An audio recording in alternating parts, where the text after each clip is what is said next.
Do you remember the first time you felt that fire in your chest? Maybe it was after a heavy Sunday roast, or perhaps it's a nightly guest that keeps you from sleeping flat. For over 60 million Americans and tens of millions more across Europe and Canada, the solution seems simple. Reach for a purple pill or a daily acid blocker. We've been told these drugs are as safe as candy, sold over the counter in every pharmacy from London to Los Angeles. But what if the very fix you're using for your heartburn could be silently increasing your risk of a heart attack by 16%? Worse yet, what if the entire premise of these drugs, that you have too much stomach acid, is actually a fundamental misunderstanding of how your body works? Today, we're going to look at some startling research from Stanford University and other world-class institutions to explore why long-term use of proton pump inhibitors, or PPIs, might be doing more than just stopping the burn.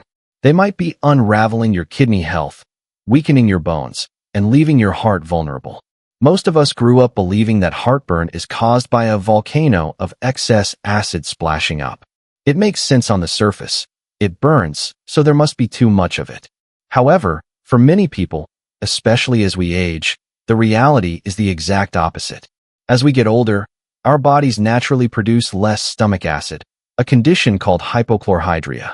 When you don't have enough acid, your food doesn't digest properly. Instead of being broken down quickly, that meal sits in your stomach and begins to ferment.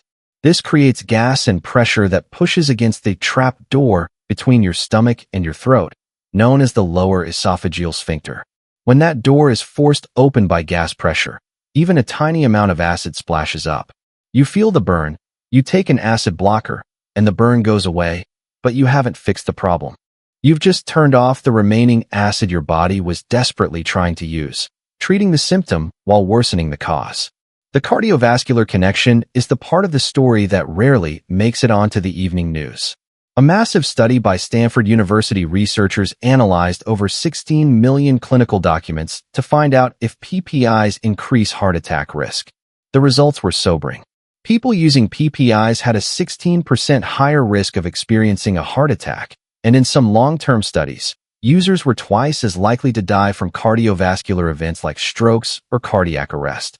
This happens because PPIs interfere with a molecule called nitric oxide, which helps your arteries stay relaxed and flexible. Without enough of it, your blood vessels stiffen and become inflamed.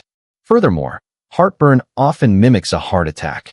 Because the esophagus and the heart are neighbors in your chest, it can be hard to tell them apart. If you feel pressure that radiates to your jaw, neck, or left arm, or if it's accompanied by a cold sweat, you must treat it as an emergency. The heart isn't the only organ at risk. The rest of your body pays a toll as well. Recent studies have linked long-term PPI use to an increased risk of chronic kidney disease because these drugs change the balance of electrolytes in your blood. Furthermore, the FDA has issued warnings about bone density. To absorb calcium and keep your bones strong, your stomach must be acidic. If you take PPIs for years, your calcium absorption drops, leading to an increased risk of hip and spinal fractures. Your stomach acid is also your body's security guard. It kills harmful bacteria like Salmonella and E.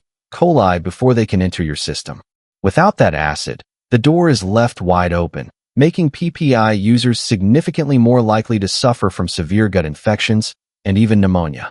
If you're listening to this and feeling worried because you've been on these drugs for years, take a deep breath. There are safer paths forward. The Stanford study found that while PPIs increased heart risk, H2 blockers, like famotidine, commonly known as Pepcid, did not. Pepcid works on a different circuit than PPIs, providing relief without interfering with your blood vessels' nitric oxide. There is even fascinating emerging research suggesting that famotidine has anti-serotonin properties. While we think of serotonin as a feel-good chemical in the gut and body, excess serotonin can drive inflammation and fatigue. Pepcid may help block this excess, calming the underlying inflammation that drives pain and mood issues. Fixing the root cause is about restoring your body's natural acid battery. Making stomach acid takes a tremendous amount of energy. To support your cellular power plants, or mitochondria, you should focus on daily sun exposure, healthy carbohydrates, and eliminating inflammatory seed oils. You also need raw materials. Real salt provides the chloride your body needs to manufacture hydrochloric acid, and zinc-rich foods like grass-fed beef are essential cofactors for acid production. You can also use time-tested tools like apple cider vinegar or digestive bitters before meals to signal your body to start its own natural acid production. Finally, if you have been taking PPIs for a long time, please remember, do not stop cold turkey. Your body has tried to compensate for the drug by building extra acid-producing cells. If you stop suddenly, those cells will flood your stomach, causing a rebound effect that feels worse than the original reflux. The best way to recover is a slow step-down approach, gradually reducing your dose while supporting your digestion naturally.